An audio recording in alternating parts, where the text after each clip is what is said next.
बहुत बार अपने साथ काम करने वाले साथियों को हम मना नहीं कर पाते कि मैं तेरी पार्टी में शामिल नहीं हो पाऊंगा, खासकर जब कोई शादी जैसा बड़ा पल उसकी लाइफ में आने वाला हो। ये बात है 2019 की, जब मेरे एक ऑफिस की लड़की की शादी फिक्स हो गई थी।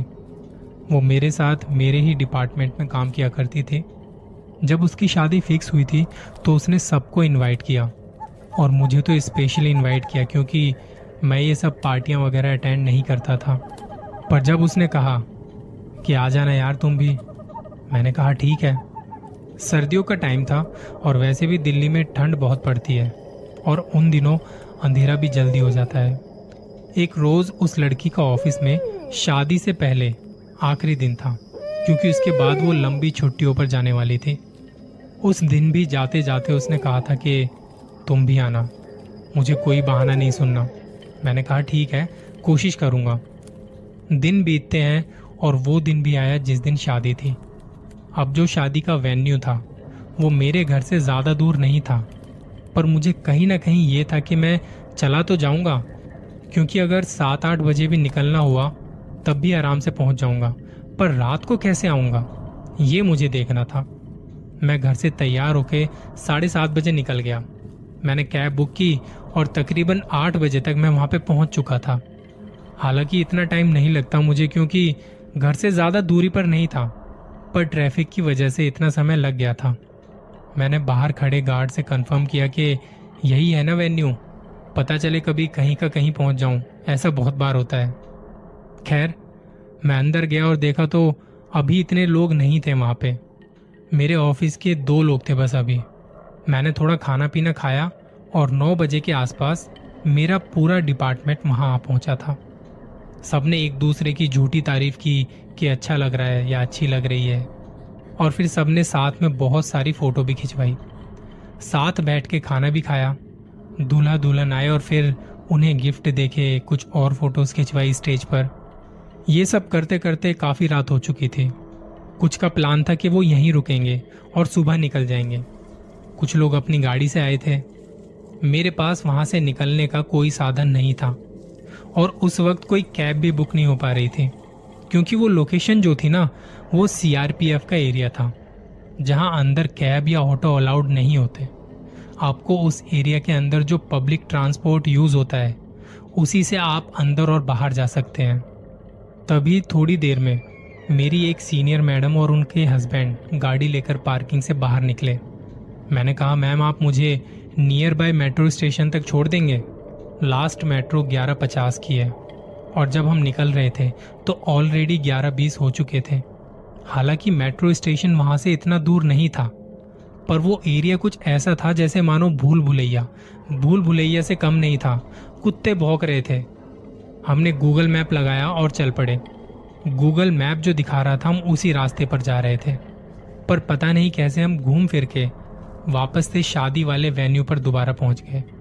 उन्होंने फिर से मैप लगाया और इस बार किसी दूसरे गेट पर पहुंच गए, जहां से एग्जिट नहीं होती, वहां से सिर्फ एंट्री अलाउड है। जब ऐसी जगहों पर आप होते हैं तो आपको किसी पर्टिकुलर गेट से ही एंट्री और एग्जिट लेने देते हैं। ड्राइविंग सीट पर मेरी मैम बैठी थी और उनके हाथ भी अब कांपने लगे थे। उन्हें समझ नहीं आ रहा था कि क्या करें और कहाँ हम बार बार घूमे जा रहे हैं। उनके हस्बैंड ने कहा, तुम यहाँ आओ, मैं ड्राइव करता हूँ। देखो घबराओ मत, मैं कोशिश करता हूँ, बाहर निकल जाएंगे। इस बार हमने गूगल मैप की बजाय वहाँ एक सीआरपीएफ वाले से बाहर जाने का रास्ता पूछा। उन्होंने बताया और हम चल पड़े। हमें थोड़ा वक्त लगा पर बाहर आ चुके थे। अब उन दोनों को मुझे मेट्रो स्टेशन तक छोड़ना था, जिसके लिए अब गूगल मैप की मदद ली। हम चलते रहे और अंधेरा इतना घना था कि पूछो मत। पर आगे बढ़ते बढ़ते हमें दूर कहीं मेट्रो दिखाई पड़ रही थी और उन्होंने मुझसे पूछा कि कितना टाइम हुआ है। मैंने कहा 11:45। गाड़ी की स्पीड बढ़ाई और मैं 2 मिनट पहले मेट्रो स्टेशन पहुंच चुका था। जब वो मुझे गाड़ी से उतारने के लिए गाड़ी को साइड में लगा रहे थे तो एक बाइक पर 2 लड़के बड़ी तेजी से निकले और मैं बाल बाल बच गया। उन्होंने कहा देख के, और घर पहुंचते ही मैसेज ड्रॉप कर देना। मैंने कहा ठीक है, और मैं अब भागा मेट्रो स्टेशन की एंट्री के लिए। मुझे वहाँ सर्दियों में भी इतने पसीने आने लगे कि मैं हड़बड़ा रहा था। मुझे लगा स्टेशन अब बंद हो चुका होगा, पर देखा तो चेकिंग वाले अब भी खड़े थे। मैंने उनसे चेकिंग करवाई और एंट्री की, तब जाके थोड़ी राहत आई। फिर लगा कि अब कोई टेंशन वाली बात नहीं है। मेट्रो स्टेशन अंडरग्राउंड था। मैं नीचे उतरा और मेट्रो का वेट करने लगा। ये आखिरी मेट्रो थी शायद। मैंने देखा तो स्टेशन एकदम खाली था, एकदम खाली। थोड़ी देर में मेट्रो टनल से एक ठंडी हवा का झोंका आया। शायद मेट्रो आने वाली थी। मेट्रो आई और मैं उसके अंदर चला गया। दरवाजे तभी बंद हो गए क्योंकि स्टेशन एकदम खाली था और मेट्रो भी पूरी की पूरी खाली। 8 कोच थे उस मेट्रो में, पर मेरे सिवा उसमें कोई भी नहीं था। मैं बस फ़ोन को देख रहा था। घर मैसेज कर दिया था कि मैं बस आ रहा हूँ आधे घंटे में। अब मेरे घर के पास वाले मेट्रो स्टेशन तक बीच के 4 मेट्रो पड़ते थे। 4 मेट्रो स्टेशन आने होते थे और सारे के सारे अंडरग्राउंड थे। अब जब मेट्रो टनल में जाती है तो कुछ लाइटें खुद ही बंद हो जाती हैं। ये दिन में भी होता है और रात में भी। तो मेट्रो टनल के अंदर एंटर हुई और कुछ लाइटें बंद हो गईं। मैं चुपचाप बैठा अपनी नज़र यहाँ वहाँ घुमाए देख रहा था क्योंकि अकेला था और अब डर भी लग रहा था, सही बताऊँ तो। अगले स्टेशन पर पहुँचे तो वहाँ भी कोई नहीं, वो भी एकदम खाली। बस एक बेंच पर एक अंकल जी बैठे थे जिनकी पीठ मेरी तरफ थी। इतने में मेट्रो के दरवाजे खुले और बंद हुए। मेट्रो आगे बढ़ चली। अगली टनल में एंटर हुए और फिर से लाइट बंद। मेरी नज़र अभी भी दाएं बाएं घूम रही थी, पर वहाँ भी कोई नहीं था। अगले स्टेशन पहुँचे तो वहाँ पर भी कोई नहीं। बस एक बेंच पर एक अंकल जी बैठे हुए थे मेरी तरफ पीठ करके। ये शायद वही थे जो पिछले स्टेशन पर मुझे दिखे थे। मेरे मन में यही चल रहा था कि ये इतनी रात को यहाँ क्यों बैठे हैं, क्योंकि ना तो वो मेट्रो में जा रहे थे और पिछले स्टेशन से यहाँ तक इतनी जल्दी कैसे आ गए। इतने में मेट्रो के दरवाजे खुले और बंद हुए।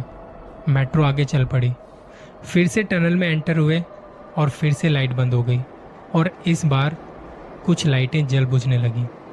मैं घबराया हुआ सा अपने फ़ोन में देख रहा था कि कब घर पहुंचूंगा। 12 बजने में 2 मिनट बाकी थे। अगले स्टेशन पे पहुंचा तो देखा वहाँ भी कोई नहीं। मैंने सोचा यार रात को लोग मेट्रो में सफ़र क्यों नहीं करते। अब बहुत डर लग रहा था। दरवाजे खुले और सामने एक बेंच पर कोई बैठा था मेरी तरफ पीठ करके। अब वो मेरे बिल्कुल सामने था। मैं बस उसे देख रहा था कि ये आदमी है कौन। मेरी हालत ख़राब हो गई थी। इतने में दरवाजे बंद हुए और मेट्रो आगे चल पड़ी और देख रहा था तो वो आदमी अभी भी वहीं बैठा हुआ था। पर ये हर बार मुझसे पहले अगले स्टेशन तक कैसे पहुंच जाता है। मैं 3 मेट्रो स्टेशन पार कर चुका था। अब आखिरी स्टेशन था जहां मुझे उतरना था। मेट्रो टनल में एंटर हुई और लाइट जल बुझने लगी। पूरी मेट्रो में मैं अकेला था। मैं खड़ा हुआ क्योंकि मुझे इस स्टेशन पर अब उतरना भी था। दरवाजे के पास आया और सामने शीशे में खुद को देख रहा था। लाइट अभी भी जल बुझ रही थी। मैं वहाँ खड़ा सोच रहा था कि टनल कब ख़त्म होगी और स्टेशन कब पहुँचूँगा। इतने में मेरी नज़र जाती है मेट्रो के बिल्कुल लास्ट वाले कोच में। देखा तो वहाँ कोई खड़ा था। उसे देख मैंने अपना मोबाइल देखा कि टाइम कितना हुआ है। 12 बज चुके थे और फिर से एक बार वही लास्ट वाले कोच में देखा तो अब कोई मेरी तरफ बहुत तेज़ी से भागता हुआ आ रहा था। उसे देख के मैं अगले कोच की तरफ जाने लगा। वो पीछे से भागता हुआ आ रहा था। अब मैं भी आगे ड्राइवर के कोच की तरफ भागने लगा और जैसे ही वहाँ पहुँचा और पीछे देखा तो अब कोई नहीं। टनल पार हो चुकी थी और मेरा स्टेशन आ चुका था। दरवाजे खुले और मैं बाहर निकला। ये वाला स्टेशन भी खाली था।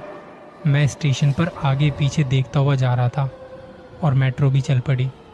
मैं उस मेट्रो में देख रहा हूँ और जिस कोच में मैं जहाँ पे बैठा था उस कोच में उसी सीट पर कोई बैठा है जो कि मुझे देख के हंस रहा था। मैं मेट्रो से बाहर निकलने वाली सीढ़ियों तक पहुँचा और मेट्रो का लास्ट कोच मुझे क्रॉस कर रहा था। तब मैंने देखा कि वहाँ मेट्रो के दरवाजे पर कोई अपने हाथ टिकाए और शीशे से मुंह लगाए वही आदमी खड़ा है जो मेरी सीट पर बैठा दिखा था मुझे अभी। मैं भाग के ऊपर गया और वहाँ पे सिक्योरिटी गार्ड्स खड़े थे। मैंने एग्जिट किया और मैं चलकर नहीं भागकर जा रहा था। गार्ड्स मुझे देख रहे थे कि क्या हुआ।